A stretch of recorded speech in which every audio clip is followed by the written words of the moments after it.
Hey everybody, welcome to another video.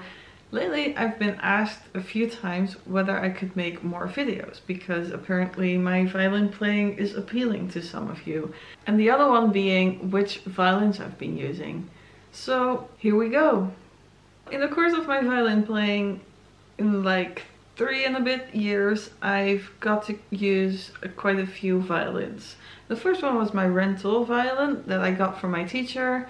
The second one was a full-sized violin that I bought myself. The third one is an electric violin. The fourth one is a 7/8 violin. And the fifth one is that little thingy over there.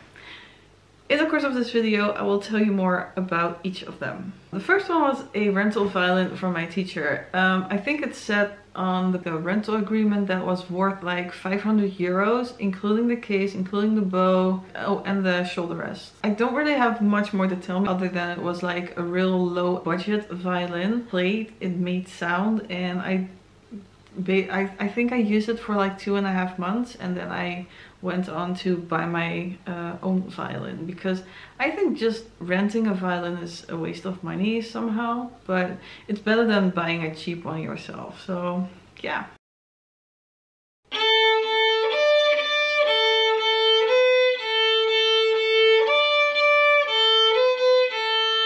So this is my first real self-owned violin. What can I tell about it? It's probably Italian, it's probably from 1934, and it's probably from Rosa Giovanni.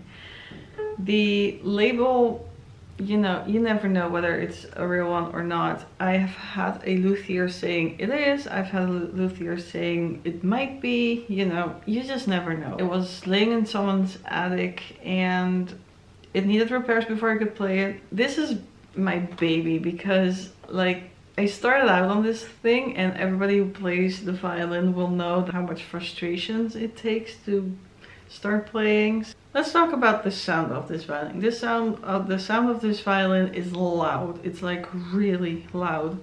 I've had quite a few strings on it and they all seem to be like more loud than the other I had on it, until I found these. These are very cheap strings. I think they're the Dario Pro Arte, and these actually sound really good on this violin. I will miss you. I will include some videos where I'm playing on this thing, so here you go.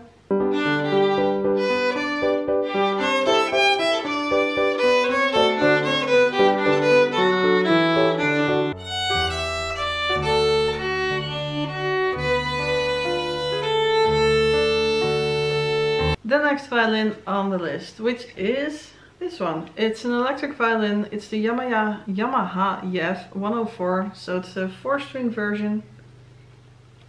I mainly use it to practice at night, so I have neighbors on that side and that side of this wall, and it's nice to not bother them late at night. The other reasons for what I'm using this violin for is finger placement. Besides hearing the notes, I have a lot of problems with placing my fingers comfortably on the right spot, so this one has a lot of stickers on it, and I sometimes just need a visual guidance to feel my fingers. I haven't really explored the other possibilities why somebody normally would buy an electric violin to like do weird stuff with it. Maybe in the future. For now, it's a super cool thing to practice late at night with, to explore my finger placements and stuff like that. So yeah, I will also put a video of me playing this thing in the video right now, so here you go.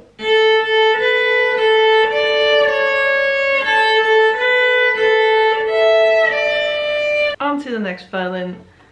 This one is my fourth violin. This violin is a 7/8 violin. My full-sized violin was just too big for me. Or I buy gloves for 10-year-olds and then my pinky even doesn't fill up the entire space inside the gloves. I just have tiny hands, so the full-sized violin was just too big. I couldn't reach the notes. My hands would cramp up like every practice session, every lesson. always. It would just cramp up, not like my entire hand would just hurt. The other thing that I had problems with was the height of the violin. I tried playing without a shoulder rest, didn't work. I tried playing with like putting all the shoulder rests on like the lowest settings. I could never like comfortably play, and it would strain my neck. I just went to my luthier and asked to try it out. I fell in love with this one immediately. I stubbornly didn't even look further. I did try like 7 or 8 violin out at her shop. So, but yeah, I just fell in love with this one, and I have been playing on this very happily for the past year.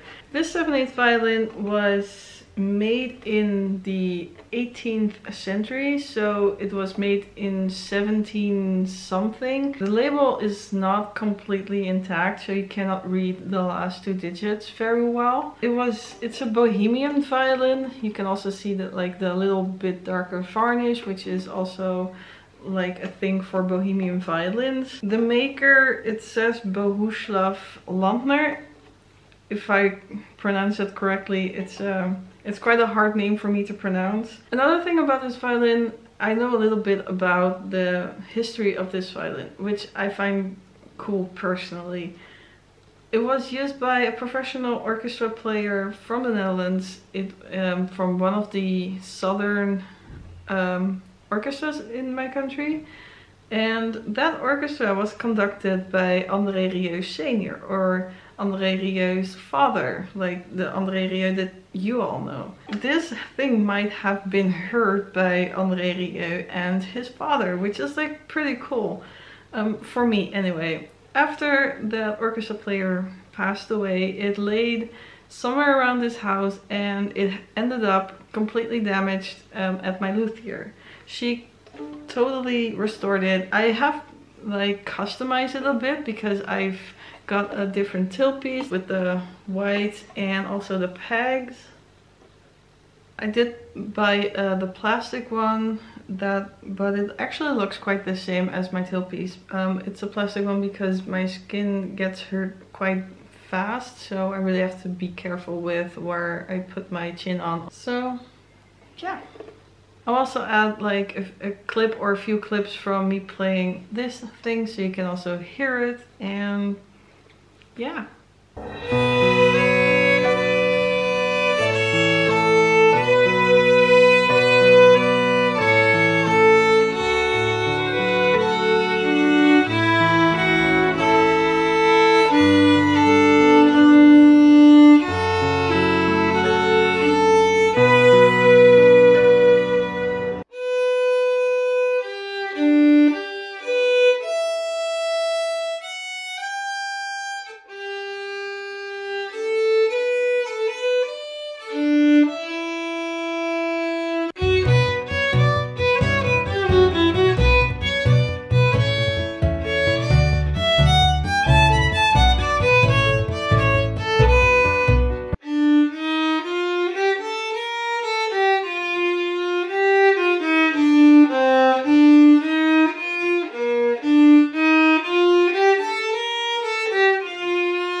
Come to my last violin, which is this one. It was just still up there. This is a half-sized, super cheap violin. I saw it laying around in a thrift store, and I wanted a violin that I could hang on my wall as decoration. This thing, can I call it a real violin, or, well, it plays, so yeah, I'll call it a violin. It was not playable when I got it. The pegs, like, they just broke off when I tried to tune it, so the pegs are new. My boyfriend, like, made holes in the pegs so the strings could go through, so I could wind the strings. I put a new chin rest on it. That one is new strings. I placed a pad on there so I could like actually comfortably put it on my shoulder. It's like not easy to tune it. It's like a task on its own. If anyone comes around and wants to try to play a violin, they can play on this thing. I have no argument against that. I've never really played this thing on camera before, so I'm gonna play it now so you can hear how it sounds like. So yeah.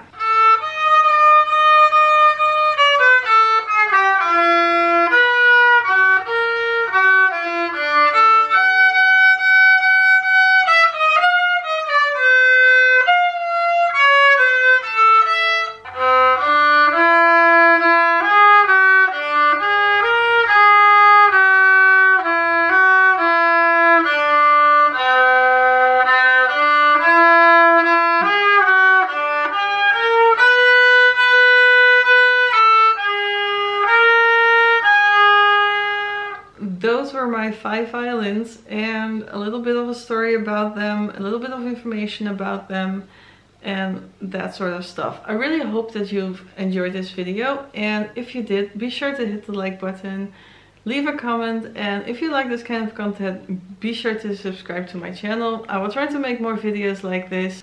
If you have any suggestions, be sure to put them in the comment section below, and see you next time. Bye!